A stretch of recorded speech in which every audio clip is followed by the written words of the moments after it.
Hello, नमस्कार, आदाब, सत श्री अकाल और अस्सलाम वालेकुम। मैं हूं मोहम्मद अहमद काज़मी, लेकर आया हूं आपका पसंदीदा कार्यक्रम आपके रूबरू। मिडिल ईस्ट जंग यानी इजराइल फिलिस्तीन जंग इस वक्त एक बहुत ही अजीब मोड़ पर पहुंच चुकी है। 5 महीने जंग शुरू हुए हो चुके। जंग बंदी का अभी कोई मसला हल होता हुआ बज़ाहिर नजर नहीं आ रहा है। कुछ एक तरह से रुकावट है। लेकिन एक और भारतीयों के लिए एक बहुत ही तकलीफदेह खबर ये आई है कि केरला का एक नौजवान जो अभी हाल ही में वहां जॉब के लिए गया था। पिछले दिनों आप लोगों ने खबरें देखी होंगी, हरियाणा में, उत्तर प्रदेश में और कई जगहों पर ऐसी भर्तियां हो रही थी जो इजराइल में मजदूर के तौर पर, खास तौर पर किसानों के तौर पर, किसान मजदूर के तौर पर ले जाने की तैयारी थी। और उसकी वजह यह थी कि इजराइल ने फिलिस्तीनी मजदूरों को काम देना बंद करके दूसरे मुल्कों से मजदूरों को बुलाना शुरू किया, जिसमें भारत एक अहम मुल्क बताया गया। वहां से एक केरला के नौजवान के मरने की खबर आई है। बताया यह जा रहा है कि लेबनान बॉर्डर के नजदीक हिजबुल्लाह की तरफ से जो एंटी मिसाइल रॉकेट है वो उन्होंने इस्तेमाल किया, उसमें वो मारा गया। क्या कुछ है? क्या इस जंग की हालत में भारत सरकार को अपने यहां से मजदूर भेजने चाहिए थे? क्या हमारे ताल्लुकात, हमारे जवानों के, हमारे नौजवान जो बेरोजगार यहां दर दर भटक रहे हैं, उनकी मजबूरी की वजह से ये सब हुआ? क्या कुछ है और इसका आने वाले दिनों में क्या कुछ असर हो सकता है? भारत की पॉलिटिक्स जो मुसलसल नफरत बढ़ाने वाली पॉलिटिक्स है काफी दिन से जो हम देख रहे हैं, क्या उसमें ये और घी डालने का काम करेगा? क्या होगा? इस पर बात करने के लिए मेरे साथ सीनियर जर्नलिस्ट शेख मंजूर साहब हैं, जिनको आप बहुत पसंद करते हैं, सुनते हैं बहुत ही तवज्जो के साथ। लंबा तजर्बा है, इन सारे मुल्कों को नजदीक से देखा हुआ है और इंटरनेशनल सियासत को बहुत अच्छी तरह जानते हैं। शेख मंजूर साहब, वेलकम है आपका। मीडिया स्टार वर्ल्ड को आप वक्त दे देते हैं, उसके लिए शुक्रिया। आप ये बताइए कि ये जब पहले भारतीय के वहां पर मारे जाने की खबर आई, आपको इस खबर में ताज्जुब हुआ या एक्सपेक्टेड था, या जो कुछ, क्या कुछ आप इसको किस तरह से देख रहे हैं? देखिए, ये जो मसला है इसके दो इश्यूज है। एक तो ये दिखा रहा है कि हमारे मुल्क में कितनी ग्रोइंग अनएम्प्लॉयमेंट है और इसका कोई जो है जिसके बार बार जिक्र भी हो रहा है, इसका कोई सिल्यूशन भी नहीं है। गवर्नमेंट जॉब्स खत्म हो रहे हैं। दूसरा, यही नहीं खत्म हो रहा है, दूसरा जब ये दूसरे मुल्कों में जा रहे हैं तो वहां पर इनको किस तरीके से ट्रीट किया जाता है।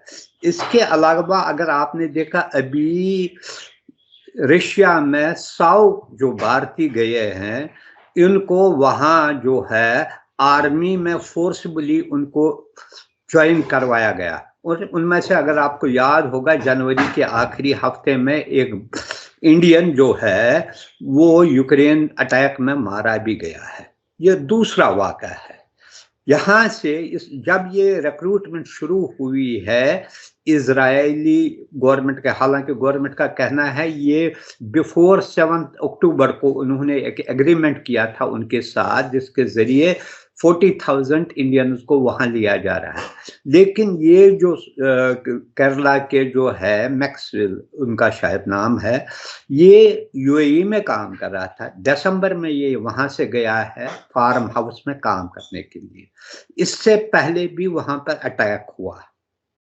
अटैक में वो इसी फार्म हाउस पर हुआ, क्योंकि ये बॉर्डर के साथ है। उस वक्त ये बच गया। उनका कहना है, इसकी फैमिली का कहना है, उन्होंने जो अथॉरिटीज जो मालिकान थे, इनको कहा कि हमें ये सेफ नहीं है, ये डेंजर जोन है, यहाँ से हमें हटाइए। लेकिन किसी ने उनकी परवाह नहीं की। और नौबत ये आई जब ये अटैक हुआ, इसमें ये तो मारा गया, 2 और भी जख्मी हुए हैं।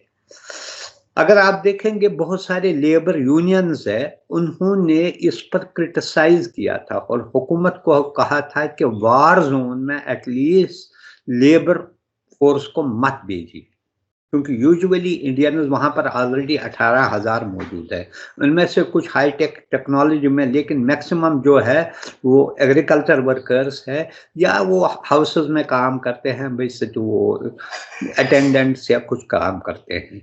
लेकिन फार्म हाउस का जो जॉब है ये वल्नरेबल है, और वो भी बॉर्डर के साथ, ये हमें समझ में नहीं आता। और दूसरी तरफ जो हम कहते हैं यूक्रेन में, अभी गवर्नमेंट ऑफ इंडिया कोशिश कर रही है वहां से जिन लोगों को वहां लिया गया उनको पहले नहीं कहा गया कि उनको वार के लिए इस्तेमाल किया, उनको किसी दूसरे जॉब्स के लिए। उसमें कुछ टाउटर्स भी मौजूद है, कुछ रिक्रूटिंग एजेंसीज भी मौजूद है जिन्होंने खासकर हरियाणा और पंजाब से इनकी रिक्रूटमेंट की।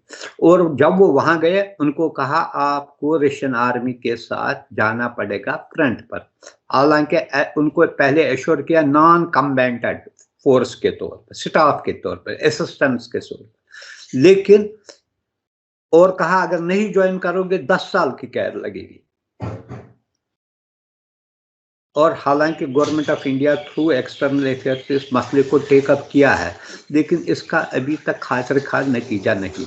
यही जो मसला था, अगर भेजना ही था जब तक वार खत्म होता, ये आप उनको यानी कि जोकने वाली बात है। एक वार जोन में भेजना जो है वो लाइफ रिस्क पर होती है। इसके लिए एटलीस्ट इंश्योर करना चाहिए था गवर्नमेंट को कि उन्हें उस जगह डिप्लॉय या नहीं भेजा जाएगा जो वार के जद में आ रहे हैं, ताकि उनकी सिक्योरिटी का ख्याल किया जाता है। और इसके अलावा भी आपने देखा जब जो वहां से टीम आया, हरियाणा से गया, वो पहले हरियाणा में हजारों के तादाद में लोग आए और फिर वे यूपी भी गया, वहां से भी रिक्रूटमेंट की है। ये जो है उस वक्त उन्हें ये एक एग्रीमेंट करना चाहिए था, क्योंकि ये थ्रू गवर्नमेंट फैसिलिटेट कर रहा था, खासकर यूपी और हरियाणा में। उनको कहना चाहिए था, उनसे एश्योरेंस लेनी चाहिए थी कि जहां जहां खतरा है वार का, जो इसके दायरे में आ रहे थे, वहां इनको दूर रखिए। जब हालात ठीक हो जाएंगे, चाहे वो बॉर्डर पर, इस लेबनान बॉर्डर पर, चाहे गाजा के नजदीक भेजे, वो दूसरी बात। इसका उस वक्त ख्याल नहीं रखा गया। इसी वजह से ट्रेड यूनियन इस एग्रीमेंट से किसी हद तक नाखुश थे, और उन्होंने ये एक्सप्रेस भी किया गवर्नमेंट को कि ऐसा नहीं करना चाहिए। अच्छा शेख साहब, एक इंडियन एम्बेसी जो इजराइल में है उसकी एक एडवाइजरी सामने आई, जिसमें ये कहा गया कि भारतीयों को मशवरा दिया जाता है कि वो डेंजर जोन से हट जाएं, और लेकिन विद इन इजराइल रहें, डेंजर जोन से हट जाएं।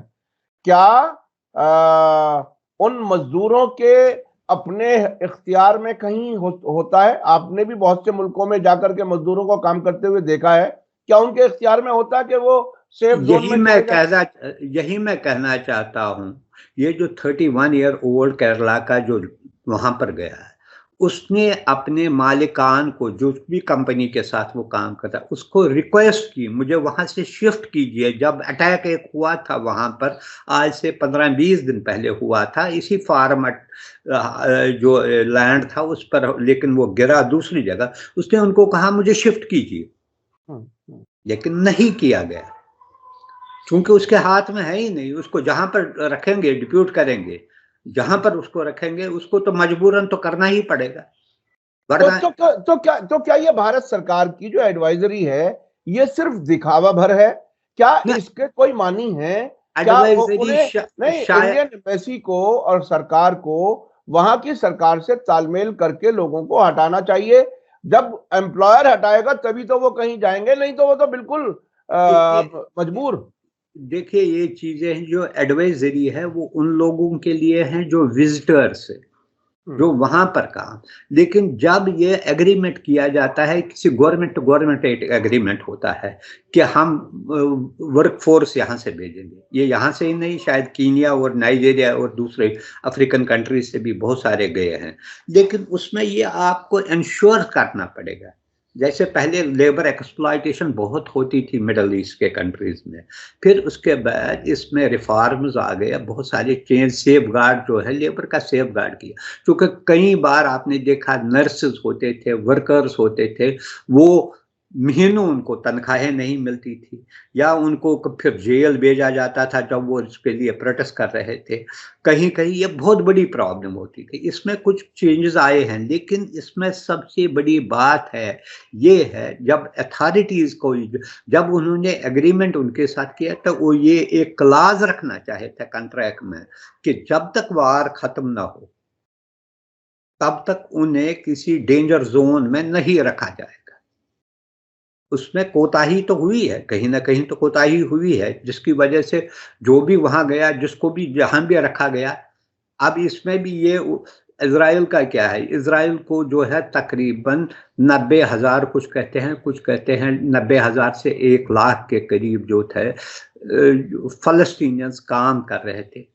वो वर्क परमिट उनका जो था वो सवेरे आते थे शाम को, जब से वो बंद हो गया वो और जॉब्स कर रहे थे, उनमें से मैक्सिमम। अब इनको लिए उनकी रिप्लेसमेंट है। अच्छा, उनको वो बेचारे भी रोजगार के तलाश में होते थे, वल्नरेबल जॉब्स पोस्ट पर, इनको वहां पर ही रखा गया, ये जानते हुए कि वहां पर वार चल रहा है। 5 महीने हो गए वार को।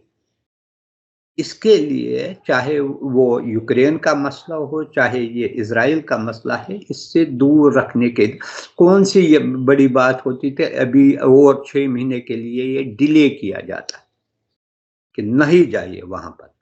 एक तरफ अच्छा अगर अच्छा आप अच्छा अच्छा एडवाइजरी निकाली है। शेख साहब, आप एक लंबे अरसे से जर्नलिस्ट के तौर पर काम किया है, उस पूरे इलाके को देखा है, और वेस्टर्न मीडिया का कवरेज किस तरह से होता है, उसका इन्फ्लुएंस इस खबर के सिलसिले में जिस पर हमारी बात हो रही है, मैक्सवेल के मारे जाने के सिलसिले में, इंडियन एक्सप्रेस की जो रिपोर्ट है उसमें बिल्कुल वही रास्ता, वही एक तरह से पॉलिसी लाइन ली गई है, जिसमें यह कहा गया कि शिया टेररिस्ट ऑर्गेनाइजेशन हिजबुल्लाह ने मारा है।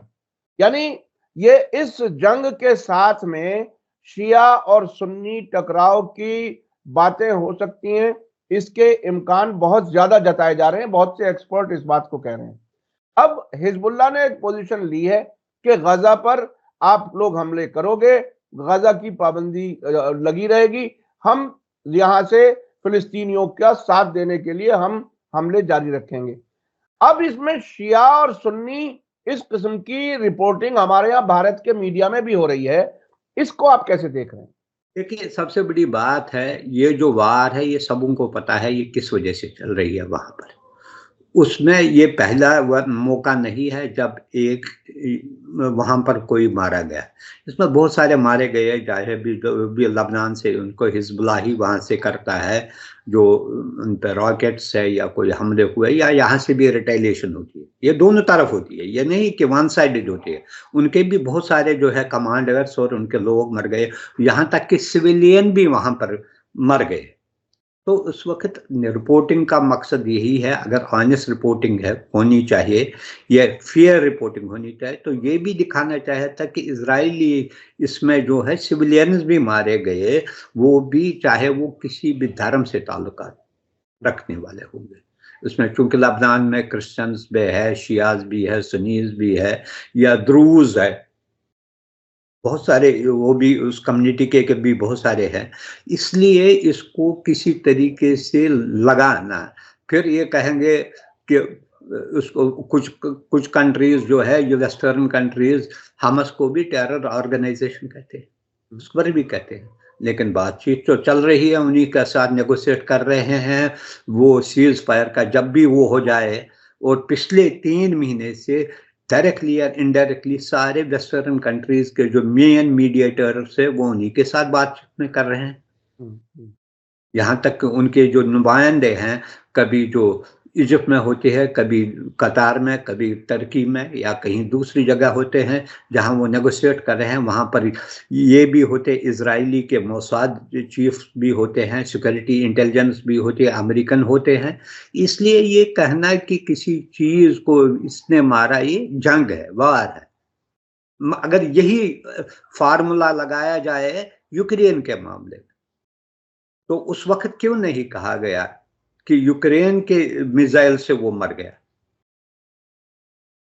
वो सेलेक्टिव रिपोर्टिंग जो है वो बहुत ही एक वो टारगेटेड जो है ना, हाँ, वो शख्स भी इंडियन था। हाँ, अब यही एक बात है, एक तरफ चूंकि जब ताल्लुकात का बता, तो फिर हर एक मुल्क जो है बड़े तरीके से अपनी जो बात है कन्वे करता है दूसरे मुल्क को। मसलन इसी के बारे में जो 100 के करीब जो कहते हैं, रिपोर्ट कहते हैं कि इंडियन को रिक्रूट किया है यहाँ से किसी दूसरे काम के लिए, तो वहां से उनको जो है रशियन फौज के साथ बुलाया। अब उस एक जो मर गया वो यूक्रेन के मिसाइल से मर गया। उसमें तो कुछ ही किसी ने ये नहीं कहा कि ये कोई है, ये कौन से यानी कि ये क्रिश्चियन है, ये रिलीजन का कौन है। ताल्लुक रखता है। बिल्कुल बिल्कुल बिल्कुल बिल्कुल। ये अच्छा इस अच्छा अच्छा, मैं चलना चाहता हूं जो जंग बंदी की बात चल रही है, अभी जो सबसे आखिरी ताजा जो स्टेटमेंट है जो बाइडन का, जिन्होंने अब से पहले उम्मीद जाहिर की थी कि 4 मार्च से जंग बंदी शुरू हो जाएगी, अब उन्होंने बहुत ही क्लियर कट एक सेंटेंस बोला है जिसमें कहा गया hostage deal in Hamas hands, we will know in a couple of days. यानी अब पूरी तरह से यह बताया जा रहा है कि हमास ही है जो इसमें कहीं कोई रुकावट बना हुआ है, या इसे दूसरे अल्फाज में अगर कहा जाए तो इजराइल और अमेरिका समेत ये दुनिया भर की जो अपने आप को बड़ी ताकतें कहती हैं, वो हमास के और फिलिस्तीनी जो रेजिस्टेंस ग्रुप्स हैं उनके फैसले का इंतजार कर रहे हैं। अब इसको मजबूरी की हालत समझें, कमजोरी की हालत समझें, या इसे स्ट्रेंथ की हालत समझें, जो अब से पहले सुपर पावर बन के समझ रहे थे कि शायद हफ्ते 10 दिन में मामला हल हो जाएगा। देखिए, ये जो हॉस्टेज है, ये मसला जो है ये सिर्फ इतना ही नहीं है, उसमें जो कंडीशंस जो रखते हैं खासकर इजराइल और जो वेस्टर्न कंट्रीज की है वो एक्सेप्टेबल नहीं। एक तरफ हमस जो कहता है ये परमानेंट पीस सीज फायर कहता है and followed by confidence building measures. ये नहीं, वो कहते हैं हाँ हम करेंगे, लेकिन हम अपना मिलिट्री प्रेजेंस भी वहां रखेंगे, रफा पर भी ये रखेंगे, कुछ जो नया सिस्टम है ये अपने आप को ये चीजें उनको कैसे कबूल होंगे जब उन्होंने 5 महीने तक लड़ा वहां पर, चाहे उसमें उनका नुकसान हुआ होगा कुछ या नहीं, हालांकि उन्होंने एडमिट किया उनका भी कुछ बहुत नुकसान हुआ, लेकिन वो चाहते हैं इस डील जो भी हो it should not be temporary, it should be permanent one, जिस पर जो है यहाँ जो है आप देखिए इजराइल कैबिनेट में खुद जो कितने डिफरेंसेस और स्प्लिट वर्ल्ड है। एक जो सीनियर मिनिस्टर है वार कैबिनेट का वो ऑन हिज ओन वो अमेरिका गया और वहाँ वो वहाँ के लीडरों से मिला, वहाँ के शायद नेशनल सिक्योरिटी एडवाइजर और दूसरों से मुलाकात की जो नेतान्याहू को पसंद नहीं है। इसमें भी एक डिवीजन है, चूंकि वहां पर भी जो है प्रपोजल जो है कुछ लोग एक देते हैं, कुछ दो लोग दूसरा देते हैं।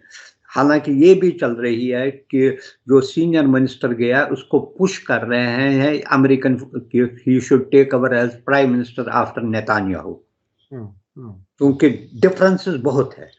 इसलिए जब तक कि इन दो जो एलाइज है, एलाइज में डिफरेंस है, जब तक वो भी एक पॉइंट पर नहीं आ जाए तो दूसरी से क्या आप एक्सपेक्ट करें। वो क्या कहें, वो तो सिंगल हैंडेडली सारी जो लड़ाई है वो हमस ही लड़ रहा है, दूसरा उनका कोई मॉरल सपोर्ट कोई करता होगा, लेकिन किसी ने उनकी मदद तो नहीं की। यहाँ तो हर दिन तो मदद ही करते हैं, मिलिट्री है, फाइनेंशियल है, हर एक मदद कर रहे हैं। उनके लिए वो मौजू वही चाहेंगे कि जो गाजा के लोगों के लिए सही होगा। क्या उनके लिए खुश होंगे कि आए दिन 100-150 लोग मरते हैं? वो कभी भी खुश नहीं होंगे, लेकिन उनकी मजबूरी है, वो क्या करेंगे। उनको यानी कि एक तरफ डेथ है, दूसरी तरफ उनका पैलेस्टाइन इशू है, दो में से दे हैव टू चूज। अच्छा शेख साहब बेनी गेंट्स के अमेरिका दौरे के दौरान एक खबर है जो दबी हुई है, उस पर कोई डिस्कस नहीं कर रहा, उस पर कोई बात सामने नहीं आ रही।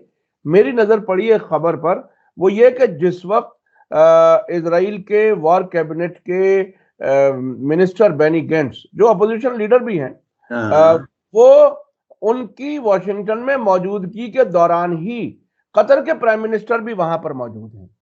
तो क्या कोई नेतन्याहू को साइडलाइन करके कोई अल्टरनेट रास्ता, कोई तय करने की तैयारी है अमेरिका की तरफ से।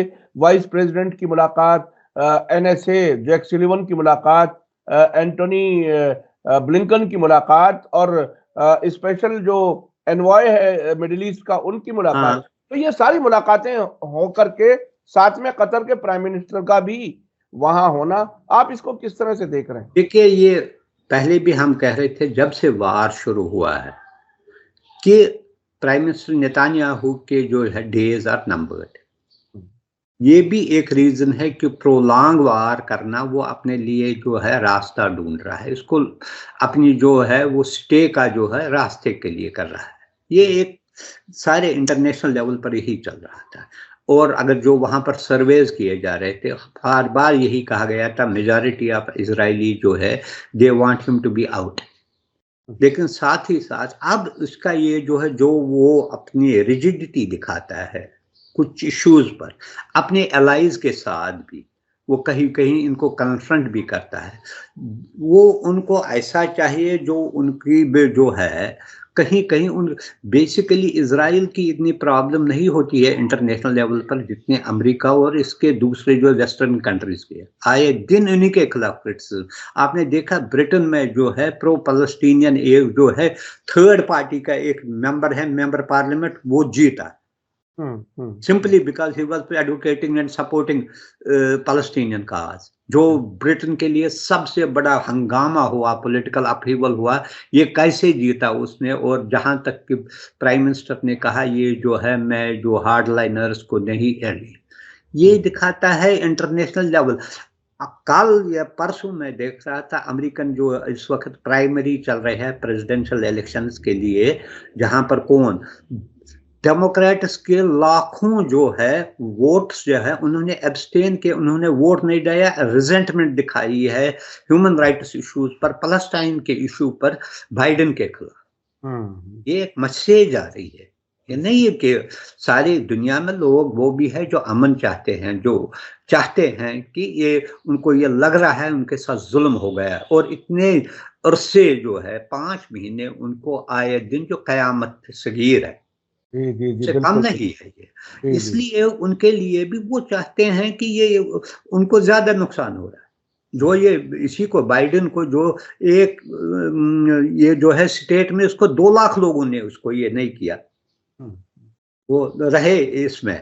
इसलिए इनके लिए ये प्रॉब्लम है। वो चाहते हैं कोई ऐसा हो जो तकरीबन जो इजराइल का भी व्यू पॉइंट हो, उनका भी व्यू पॉइंट है, कहीं ना कहीं मेल खाए। ये एक तरफ तो लेता है हर एक सपोर्ट उनका, मिलिट्री सपोर्ट भी ले, हर एक चीज में लेता है और उसमें आगे आगे होता है। फिर जब उसको होता है, जब वो कुछ कहते हैं उस पर वो पूरी तरीके से तैयार। और कभी कभी बिगनिंग में इसी he was the main hurdle इन इसमें जो सीज फायर करने में। अब वो चाहते हैं कोई ना कोई अरेंजमेंट। अच्छा, फिर कहता है कि मैं गाजा में अपना ये रखूंगा सिक्योरिटी अरेंजमेंट। फिर क्या इससे क्या मसला है? इसके कुछ लोगों ने कहा है सिक्योरिटी अरेंजमेंट का तो सीधा मसला यह है कि वो फौजी कब्जा चाहता है मुसलसल। और मैं अपने दर्शकों को याद दिला दूं जिसका शेख मंजूर साहब ने जिक्र किया, ब्रिटेन में जॉर्ज गैलोवे रेस्पेक्ट पार्टी के लीडर हैं और वो बहुत ही खुल करके एक लंबे अरसे से फिलिस्तीन वाले इशू पर खुल करके बोलते रहे हैं और ईरान के प्रेस टीवी के लिए खास एक शो करते रहे हैं बहुत लंबे अरसे तक, बहुत ही खुल करके इजराइल के जुल्म के खिलाफ बोलते हैं। रशियन टीवी के लिए करता था। जी, रशियन टीवी के लिए भी। तो बहुत ही आउटस्पोकन किस्म का आदमी है और मैंने उनकी वो लंदन में जो कॉन्स्टिट्यूएंसी है वो मैंने देखी है 2006, 7, 8 के आसपास। अच्छा, अब मैं समझना चाहता हूं कि ये जो आपने बताया कि नेतन्याहू जंग लंबी करके अपने सर्वाइवर के लिए कोई रास्ता तलाश कर रहे हैं, एक जर्नलिस्ट के तौर पर, एक ऑब्जर्वर के तौर पर, जंग अगर लंबी होगी उसमें इजराइल कमजोर होगा या मजबूत होगा? यानी क्या वो इजराइल की हमदर्दी कर रहे हैं या उसकी दुश्मनी कर रहे हैं? देखिए, जंग मुझे लगता है जैसे हमने पहले भी कहा, इसमें जो लास्ट हिचेस है इसको कंक्लूड करने में एग्रीमेंट में, लेकिन 1-2 हफ्ते के अंदर कुछ ना कुछ तो सूरज जो है इसमें निकलेगी। It is not first in the interest of Israel also. लंबे अरसे तक आप रखोगे सारा कुछ बंद, ये अभी मैंने देखा कभी किसी कुछ एयरलाइनर ने रिज्यूम किया है, यानी कि ट्रैफिक वहां के लिए, लेकिन जो लोग जो है, जो टूरिस्ट आते थे, जो लोग आते थे वहां पर बिजनेस के लिए, वो तो सारा ठप हो गया है। इकोनॉमी के अलावा आपको देखना है विद इन इजराइल जो है, ये कहते हैं कि इजरायली सिक्योरिटी फोर्सेस में साइकोलॉजिकल प्रॉब्लम्स इतने बढ़ गए हैं, इट इज यानी कि अनप्रेसिडेंटेड। ये अभी अभी अभी अभी एक ताजा खबर आई है, कल मैं देख रहा था कि इजराइल में खुफिया महकमे के भी और फौज से भी काफी सीनियर लोग इस्तीफा दे रहे हैं, जिनमें से आर्मी का स्पोक्स पर्सन जो डैनियल हगारी हैं, उन्होंने भी इस्तीफा दिया है या इस्तीफे को ऑफर किया है। और आयरन डोम जो उनका सबसे अहम ब्रांड एक तरह से वो है, उसको भी हैक कर लिया गया है और हैकर्स ने कहा है कि हम इसी से आपके जहाजों को गिरा सकते हैं। तो इतना फ्रेजाइल इजराइल होने के बावजूद कितने दिन जंग झेल सकता है, आपको क्या लगता है? नहीं, ये तो आप देखिए, उनको भी पता है, इनको भी अपनी स्ट्रेंथ का पता है, लेकिन यही है कि अमेरिका बहादुर के बलबूते पर ये कर रहा था, क्योंकि उसको पता है किसी भी सूरत में अमेरिका इनको अकेले नहीं छोड़ेगा, अगर के फ्रेजाइल सिस्टम होते हुए इकोनॉमी के। लेकिन साथ ही साथ ये जो है, अब विद इन जो इजराइल है, वो लोग कहते हैं इसको खत्म करने की बात कीजिए, क्योंकि अभी इतनी लंबी वार पिछले ये जो 7 डिकेड्स में नहीं देखा गया, जो इतनी लंबी वार चली। और वो भी कोई एक कोई बड़ी स्टेट नहीं थी, कोई वहां से ये नहीं था, एक मिलिटेंट ग्रुप था। और उन्होंने जो किया है इसके साथ, it is an eye opener for also, इसलिए वो भी चाहते हैं कि इसको खत्म हो जाए। अब खत्म होने के बाद यही है कि वो कुछ देख रहे हैं, अमेरिकन भी, जो जैसे उसको वहां पर दिया गया ट्रीटमेंट लोगों से वो मिला है, क्या उनका जो बार बार अमेरिका कहता है कि अरब कंट्रीज जिसमें खासकर सऊदी अरबिया है, वो भी रिकॉग्नाइज करने को तैयार है कि प्रोवाइडेड आप ये करोगे, जिस पर नेतान्याहू ऑब्जेक्शन कर रहा है। वो शायद ये भी है, वो एक बनाना चाहते हैं, एक रास्ता ऐसा है जहां पर उनकी बात भी किसी हद तक मानी जाएगी, यहाँ भी कुछ डेवलपमेंट आगे बढ़े।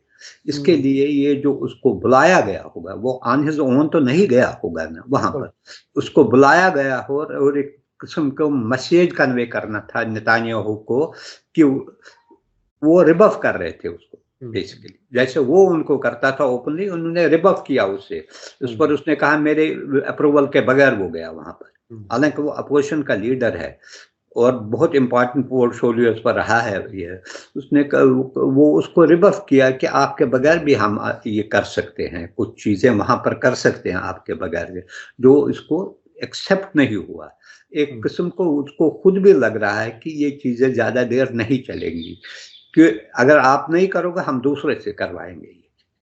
और नेतन्याहू ने गुस्से में कहा कि आपको याद रखना चाहिए कि एक ही प्राइम मिनिस्टर है इजराइल में। और बाइडेन से जब किसी ने पूछा अभी कल कि आपके कैसे ताल्लुकात हैं नेतन्याहू के साथ, तो उन्होंने मुस्कुरा के कहा कि जैसे पहले थे।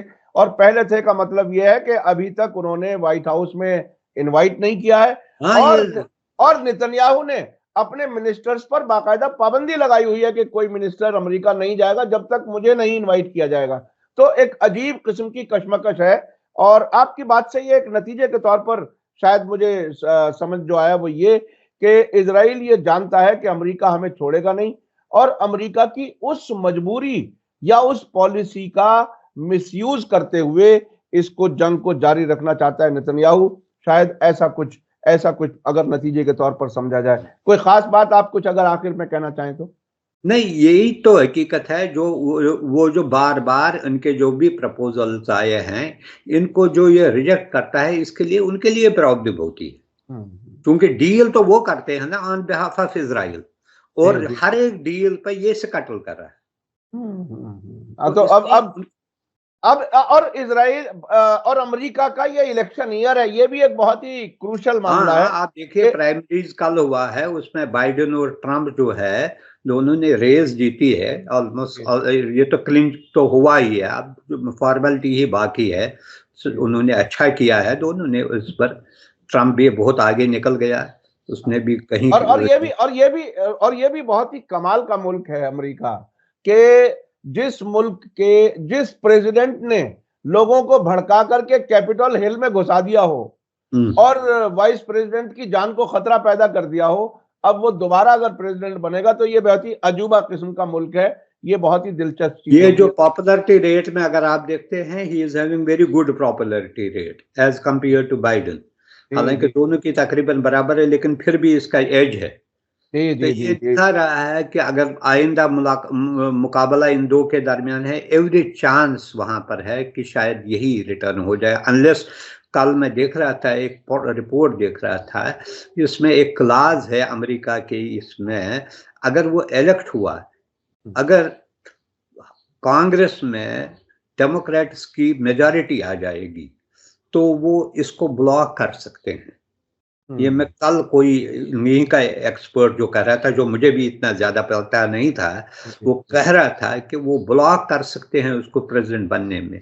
जैसे अभी भी इसके खिलाफ लीगल केसेस तो बहुत ही चल रहे हैं, किसी न किसी तरीके से हो सकता है वो कहीं किसी मरहले पर उसको रोक भी दिया जा सकता है, या अगर नहीं है, सिर्फ वो ही एक वाहिद रास्ता है कि अगर कांग्रेस में डेमोक्रेट्स की मेजॉरिटी हो तो वो इसको इस तरीके से ब्लॉक कर सकेंगे। जी जी जी जी, बहुत बहुत शुक्रिया शेख मंजूर साहब, आपसे बात करके बहुत सी मालूमात बढ़ती है और चीजें समझने में आसानी होती है। भारत के जो मजदूर वहां गए हुए हैं, ये बहरहाल एक तरह से खतरे में है और मुसलसल खतरे की खबरें आ रही हैं, और उसमें से एक भारतीय हमारा भी गया। ये बहुत ही अफसोस की बात है। हम उनके परिवार वालों के साथ हमदर्दी और ये जताना चाहते हैं कि ऐसा ना हो, किसी के साथ और ना हो, ये हमारी दुआ है। बहुत बहुत शुक्रिया। इसी के साथ मुझे इजाजत, धन्यवाद, शुक्रिया।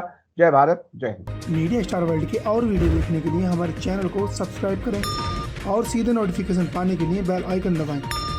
और अगर हमारी खबर सच्ची और अच्छी लगे तो अपने व्हाट्सएप, इंस्टाग्राम, फेसबुक और ट्विटर अकाउंट पर जरूर शेयर करें।